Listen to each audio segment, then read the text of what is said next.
কিন্তু কোনো রাজনৈতিক উদ্দেশ্য হাসিল করতে যেয়ে আমি কোনো অসৎ পন্থা অবলম্বন করতে চাই না। বন্ধুরা, আমার নেতা জিয়াউর রহমান সাহেব যে নীতি আদর্শ নিয়ে রাজনীতি করেছে, আমি জিয়াউর রহমান নই, আমি তার একটা পশমের সমান যোগ্য নই, কিন্তু আমি জিয়াউর রহমান সাহেবের নীতির বাইরে আমি যাব না। জিয়াউর রহমান সাহেবের সেই নীতিকে ধারণ করে আমি আপনাদের নিয়ে পথ চলছি।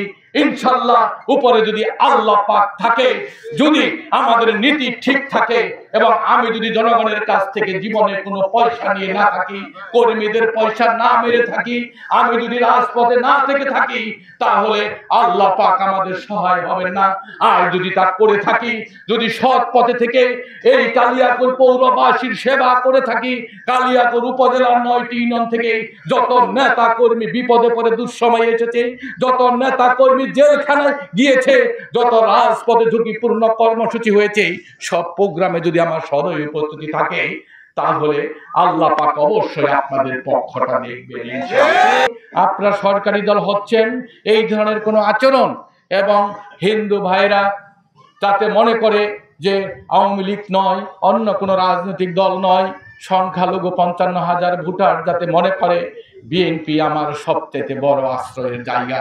বিএনপিরা অতীতে কর্ম দিয়ে প্রমাণ করেছে তারাই আমার প্রকৃত বন্ধু। আমাদের কোনো আচরণে যাতে আমাদের ওই সংখ্যালঘু সম্প্রদায়ের ভোট ব্যাংকে কোনো কলঙ্ক না পড়ে, তারা যাতে ক্ষিপ্ত না হয়, আমরা সকলেই সেদিকে খেয়াল রাখবো। শুধু নির্বাচনের জন্য নয়, নির্বাচনের পরেও আমাদেরকে সেটা রক্ষা করতে হবে। জিয়াউর রহমান সাহেবের নীতি আদর্শ, তারেক সাহেবের নির্দেশ, আমি যা কথা বলছি এটা আমার দলের পক্ষ থেকে আমাকে গাইডলাইন কিছু দেওয়া হয়েছে, কিছুটা আমরা স্থানীয়ভাবে সংযোগ করেছি। তা মিলে আগামী জাতীয় সংসদ নির্বাচনে এখানে বিএনপির প্রার্থীকে বিজয়ী করার জন্য আমি দলের একজন কর্মী হিসেবে আমাদের দিক থেকে আমি আপনাদের উদ্দেশ্যে এই সিদ্ধান্তমূলক এই বক্তব্য উপস্থাপন করলাম। আপনাদের সকলের কাছে এই সিদ্ধান্তটা কি মনোপুত হয়েছে? তাহলে আমাকে হাত তুলে দেখাতে হবে সকলকে যে আপনাদের এটা মনোপুত হয়েছে। তাহলে আমরা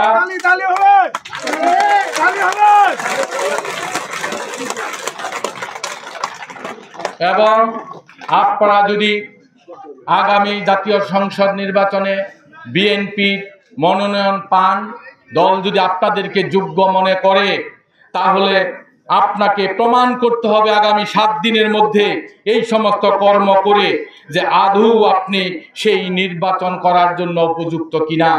আদৌ সেই নির্বাচনে আপনাকে দল মনোনয়ন দিলে এই বিশাল এলাকার, শিল্প এলাকার নির্বাচনী মাঠ আপনি নিজেদের নিয়ন্ত্রণে রাখতে পারবেন কিনা, এবং সেজন্য আপনি নিজে প্রস্তুত কিনা। যদি নিজে প্রস্তুত থেকে থাকেন উত্তম, আর যদি প্রস্তুত থেকে না থাকেন, তাহলে আগামী 7 দিনের মধ্যে প্রত্যেককেই সেই ধরনের প্রস্তুতি গ্রহণ করতে হবে।